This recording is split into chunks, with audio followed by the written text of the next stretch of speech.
Robert Poitipongo sur Congo Liberty, je sais, et vous l'avez d'ailleurs dit publiquement, que vous étiez un militant de première heure, oui. De Emmanuel Macron, donc En Marche, un militant de la première heure. Le président Macron a organisé à Montpellier un sommet France-Afrique qui a invité donc une partie de la diaspora africaine vivant en France et également des citoyens de la société civile africaine vivant sur le continent. Voilà. Certains disent que, comme le grand débat des Gilets jaunes en France, c'était une fois de plus, un sommet en trompe-l'œil, et d'autres disent que c'est une véritable avancée. Quel est, à ce sujet, votre avis? Mon avis est très simple. Monsieur Mingwa, je pense que depuis 2017-2018, nous avons... j'ai fait preuve de mon adhésion à l'équipe Emmanuel Macron. Je n'ai jamais rencontré Emmanuel Macron, mais j'ai rencontré la plupart de ceux qui constituent son équipe sur laquelle il constitue la confiance politique. J'ai rencontré ces trois premiers porte-paroles. J'ai rencontré son ami d'enfance, donc avec lesquels donc j'ai beaucoup échangé. Je vous ai toujours dit que Emmanuel Macron, c'est quelqu'un qui a une volonté très ferme. Il a compris que même le développement de la France dépendait du progrès économique et social des peuples d'Afrique en général et en l'occurrence des peuples issus des colonies ou ex-colonies françaises. Il a compris ça. Et c'est pour cela que dans le 6e point de son projet, il a parlé d'un véritable partenariat avec l'Afrique. Ce partenariat, lui, il annonce. Eh bien, il faut bien que quand il annonce, qu'il ait des répondants. Les répondants, c'est lesquels? Ce sont ceux qui dirigent ou les peuples de ceux qui sont dirigés. Le peuple a la possibilité de répondre à sa volonté, à sa prise de position, ou encore ceux qui dirigent ces pays-là. Oui, il a tenté, il a compris, pour le cas du Congo, pour ne pas parler d'autres pays, les gens ont dit beaucoup de choses. Que oui, mais finalement Emmanuel Macron, il a rencontré Sassou et tout ça, et ainsi de suite. Il y a une partie diplomatique et il y a une partie réelle. La diplomatie, il ne faut pas la mélanger avec la réalité. La réalité est que M. Emmanuel Macron, vous avez suivi le reportage du documentaire sur la 2, il y avait peut-être 4 ou 5 chefs d'État africains qui étaient cités, mais il y a un seul sur lequel toutes les missions s'étaient focalisées. C'est le cas de Denis Sassou Nguesso. Denis Sassou Nguesso avec Dominique Strauss-Kahn. Aujourd'hui, l'homme qu'on a dit qui était, ah oui, il a reçu Sassou et tout ça, c'est l'homme qu'on félicite par rapport au documentaire qui s'est passé. Parlons maintenant de Montpellier. Montpellier, c'est quoi? C'est un lieu où, effectivement, Emmanuel Macron, comme il avait fait à Ouagadougou, quand il est allé à Ouagadougou, au Burkina Faso, il a rencontré toute la jeunesse. Les jeunes sont venus, se sont exprimés. Tout le monde a parlé, ceux qui pouvaient parler, ceux qui voulaient parler, ont parlé. Et c'est pareil, Montpellier. Montpellier, moi je connais qui est Emmanuel Macron, je le connais, je ne l'ai jamais rencontré, mais je le connais, je connais sa vision, pour la France comme pour l'Afrique. Oui, il est allé parler aux Africains, aux jeunes Africains, mais pas aux hommes d'État africains. Les jeunes Africains de la société civile ou autre chose se sont exprimés. Mais aujourd'hui, il ne suffit pas de s'exprimer, il faut maintenant passer à l'acte. L'acte, c'est quoi? C'est s'organiser, c'est agir, manifester, exprimer cette volonté du changement réel, comme on peut le prétendre. Nous, on a pensé, moi j'avais toujours pensé que oui, On peut faire des coups d'État, comme ça s'est passé au Tchad, comme ça s'est passé en Guinée, comme ça se passe, voilà, là, il y a 2 jours ou 3 jours au Soudan. Les coups d'État ne sont pas une solution. La solution, il faut trouver la racine du mal.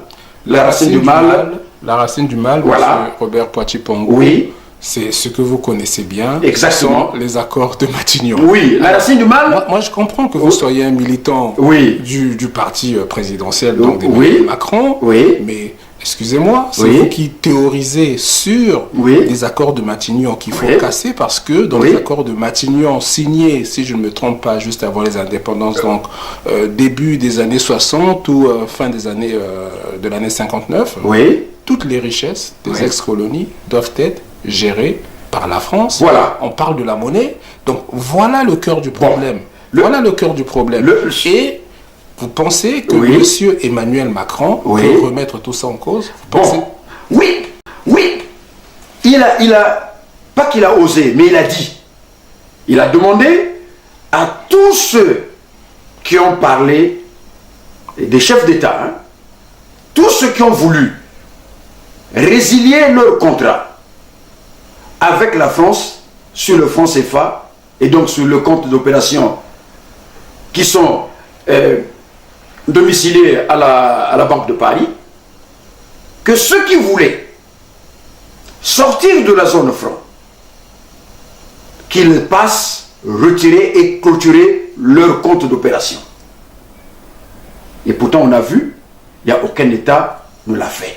Mais pourquoi? Parce que dans les accords de Matignon, je vais vous dire, dans les accords de Matignon, tout ceci est prévu. Il y a un accord qui traite des échanges, financiers.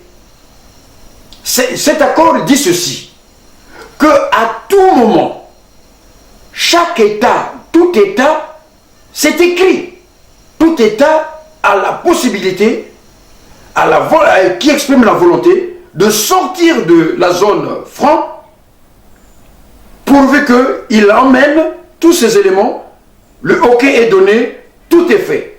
C'est écrit. C'est écrit, mais vous savez bien. Mais ça c'est autre chose. Non, il faut se contenter de ce qui est écrit. Il y a ce qui est écrit, mais lorsque M. Pascal Lissouba remet en cause, en tout cas, les contrats pétroliers, vous savez ce qu'il est advenu. Donc, ce qui est écrit, vous êtes un homme politique, vous n'allez pas vous contenter de ce qui est écrit. La remise, ce qu'on appelle... Vous savez bien que la guerre civile au Congo-Brazzaville est d'abord un problème pétrolier, même si vous venez nous argumenter que c'est un problème entre le Nord et le Sud, c'est d'abord un problème pétrolier. Non, le problème entre le Nord et le Sud, c'est un problème. Et le problème entre la France et le Congo, c'est un autre problème. Il ne faut pas mélanger les deux problèmes.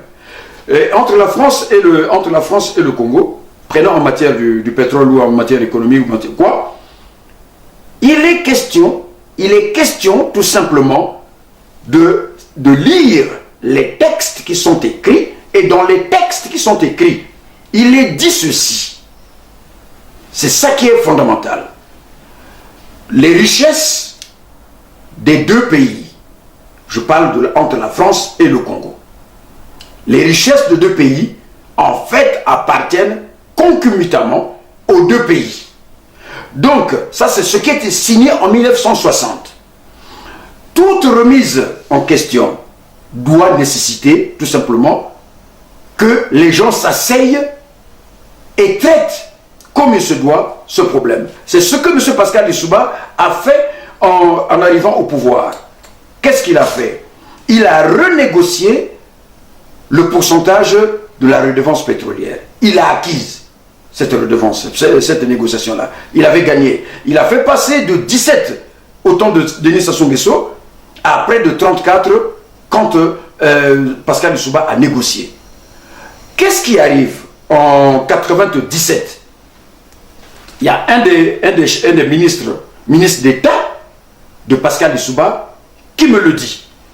Il me dit ceci. Mais c'est qui ce ministre d'État? Citez des noms. Eh bien, oui, c'est Victor Tambatamba.